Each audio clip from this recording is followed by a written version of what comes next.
পশ্চিম দৰঙত গাঁও প্ৰধানৰ ব্যতিক্ৰমী প্ৰচেষ্টা অনুষ্ঠিত কৰিলে বিশেষ অভিনন্দন অনুষ্ঠান চিপাঝাৰৰ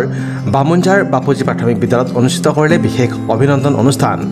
বামুনঝাৰ আৰু কৰবাৰী গাঁও প্ৰধানৰ প্ৰচেষ্টাত স্বেচ্ছাসেৱী সংস্থা যাত্ৰা এক আৰম্ভণিৰ সহযোগত কৃতি ছাত্ৰ ছাত্ৰীৰ লগতে বিশিষ্ট শিল্পী সমাজকৰ্মীক অভিনন্দন জ্ঞাপন কৰা হয় যোৱা 7 জুলাইত এই উপলক্ষে অনুষ্ঠিত সভা সঞ্চালনা কৰে দেওমৰ নৈ বিএড মহাবিদ্যালয়ৰ প্ৰবক্তা ভাস্কৰ চহৰীয়াই কৰবাৰী বামুনঝাৰ গাঁৱৰ গাঁও প্ৰধান অজয় ডেকাই আগধৰা সভাখন উদ্বোধন কৰে চিপাঝাৰ বিধানসভা সমষ্টিৰ প্ৰাক্তন বিধায়ক বিনন্দ কুমাৰ শইকীয়াই চিপাঝাৰ মহাবিদ্যালয়ৰ অৱসৰপ্ৰাপ্ত উপাধ্যক্ষ ডক্টৰ ৰামচন্দ্ৰ ডেকাই নিৰ্দিষ্ট বক্তা হিচাপে অংশগ্ৰহণ কৰা সভাত উচ্চ মাধ্যমিক শিক্ষান্ত পৰীক্ষাত আৰু উচ্চতৰ মাধ্যমিক চূড়ান্ত পৰীক্ষাত কৃতিত্বৰে উত্তীৰ্ণ শিক্ষাৰ্থীক অভিনন্দন জ্ঞাপন কৰাৰ লগতে ভাৰত চৰকাৰৰ পদ্মশ্ৰী বঁটা প্ৰাপক দ্ৰোণ ভূঞা আৰু ভাস্কৰ্য শিল্পী ভূষণ বৰদলৈ প্ৰমুখ্যে কেইবাগৰাকীও বিশিষ্ট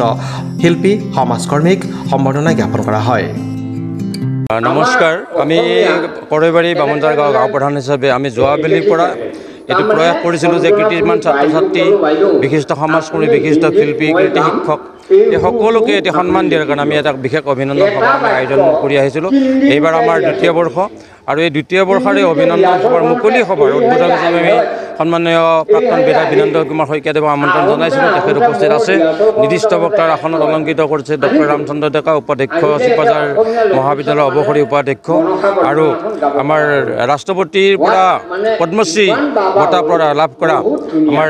দৰং জিলাৰ গৌৰৱ অসম গৌৰৱ দ্ৰোণ ভূঞা ডাঙৰীয়াক আমি আমন্ত্ৰণ জনাইছিলোঁ তেখেতো আমাৰ মাজত আহিছে বিভিন্ন শিল্পী ভাস্কৰ্য শিল্পী ভূষণ বৰদলৈ কৃতিমান ছাত্ৰ ছাত্ৰী এই অঞ্চলৰ যিমান ছাত্ৰ ছাত্ৰী আমাৰ সুখ্যাতি মানে হাইস্কুল শিক্ষান্ত পৰীক্ষা মানে উচ্চতৰ মাধ্যমিক শিক্ষান্ত পৰীক্ষাত উত্তীৰ্ণ হৈ সুনাম কঢ়িয়াই আনি আমাৰ অঞ্চললৈ গৌৰৱ বোধ কৰিব পাৰিছোঁ সেইসকল কেইটিমান ছাত্ৰ ছাত্ৰীৰ লগতে আমি টোটেল 68 গৰাকী ব্যক্তিক আজিৰ এই অভিনন্দন সভাত অভিনন্দন জ্ঞাপন কৰা হৈছে আমাৰ এক নিজা প্ৰচেষ্টাত আৰু লগত মানে আমাৰ এক সহযোগত আমি লৈছোঁ যে এক যাত্ৰা এক আৰম্ভণি নামৰ সামাজিক স্বেচ্ছাসেৱী অনুষ্ঠান যাত্ৰা এক আৰম্ভণি নামৰ সংগঠনটোক আমি সহযোগ হিচাপে লৈ এইবাৰ আমি দ্বিতীয় বৰ্ষ হিচাপে পালন কৰিছোঁ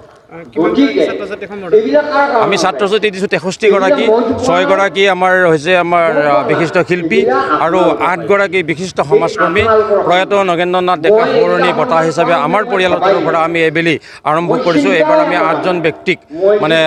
নগেন্দ্ৰ নাথ ডেকা সোঁৱৰণী বঁটা হিচাপে আমি আগবঢ়াইছোঁ আমাৰ পৰিয়ালৰ তৰফৰ পৰা আমি বামুনঝাৰ তথা কৰবাৰী গাঁও প্ৰধান শ্ৰী অজয় উদ্যোগত দ্বিতীয় বৰ্ষৰ বাবে যি সম্বৰ্ধনা অনুষ্ঠানটি এই অনুষ্ঠানটি আমাৰ এই যাত্ৰা এক আৰম্ভণি নামে আমাৰ যি এক স্বেচ্ছাসেৱী সংগঠন তাক এক আনুষ্ঠানিক ৰূপ দিয়া হ'ল এয়া আচলতে এক দীৰ্ঘদিনৰ চিন্তা চৰ্চাৰ অন্তত আমাৰ এই যাত্ৰা এক আৰম্ভণিয়ে আজি এক আনুষ্ঠানিক ৰূপ পালে আৰু এই অনুষ্ঠানটিৰ আঁৰত আমাৰ বিশেষকৈ দুজন ব্যক্তি আমাৰ গাঁও প্ৰধান ডাঙৰীয়া লগতে আমাৰ নিপু মহন্ত ডাঙৰীয়া তেওঁলোক দুজনৰ উদ্যোগত আমাৰ কিছু যুৱক লগ হৈ আমি এই অনুষ্ঠানটোক জন্ম দিছোঁ কিছু লক্ষ্য আৰু উদ্দেশ্য আগত ৰাখি এই অনুষ্ঠানটিক আমি আগবঢ়াই লৈ যোৱাৰ প্ৰয়াস কৰিছোঁ অনাগত সময়ত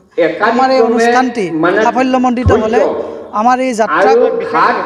হয় আমাৰ আচলতে পোনপ্ৰথমতে লক্ষ্য হ'ল আমাৰ গাঁও তথা আমাৰ চৌপাশৰ যি সমাজ ব্যৱস্থা এই সমাজখনৰ শৈক্ষিক সাংস্কৃতিক তথা লগতে অৰ্থনৈতিক দিশটোৰ প্ৰতি কিছু গুৰুত্ব প্ৰদান কৰা লগতে আমাৰ সমাজত যি অন্ধবিশ্বাস কুসংস্কাৰ তথা কিছু ভুল বাতাবৰণ সৃষ্টিৰ বিৰুদ্ধে এক ৰাইজৰ মাজত সজাগতা সৃষ্টি কৰা লগতে শৈক্ষিক পৰিৱেশ গঠনৰ লগতে আমাৰ চৌপাশৰ যি পৰিৱেশ তথা সেউজীকৰণ তথা বনানীকৰণৰ ওপৰত গুৰুত্ব প্ৰদান লগতে আমাৰ গাঁৱৰ বা অঞ্চলৰ যি দৰিদ্ৰ তথা দুখীয়া তথা আৰ্তজনৰ সহায় সহযোগ বা তেওঁলোকৰ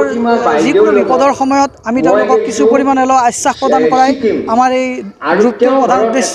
আৰু অনাগত সময়ত আমাৰ এই যাত্ৰা এক আৰম্ভণি অনুষ্ঠানটিয়ে ন ৰূপত